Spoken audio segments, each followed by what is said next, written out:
Hi, I'm Bob, and today I'm going to speak about hugging a monster. Sounds terrible, but it's a little better monster than what we normally consider as monsters. Years ago, I spent some of my evenings with a friend who had a kidney problem. He had just got out of dialysis with a new donated kidney, which continued to give him problems. One day, as we were walking, I asked him whether he was afraid of the disease which had overtaken him.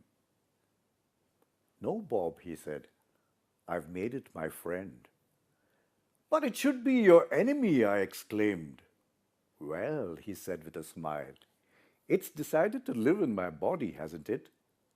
So I face it every morning, not as something to be feared, but as a friend to be understood and tolerated. How can you do that? I asked. I would be afraid every day. And waste valuable time on fear? Asked my friend. No, instead, I have taught myself to live with it and look at it in the face. In 1972, David Smith had such an opportunity. Smith, an adventurer, author, and professional speaker, decided to spend a night alone in St. Michael's Cave on the island of Gibraltar. As a test of courage, in his book Hug the Monster, he tells of hearing strange sounds all around him as he lay there in the pitch black, damp, deserted cave. Most frightening was the fact that he came to believe he was not alone. Fear became panic and he was afraid. He was losing his mind. Then suddenly he was approaching the psychological breaking point. Smith thought to himself, whatever the monster looks like, I will hug it. That simple, almost silly thought brought great relief to his restless mind. He soon fell to a deep and peaceful sleep until morning.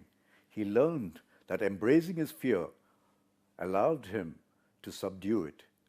We each have our own kinds of fear. We each encounter monsters of some sort.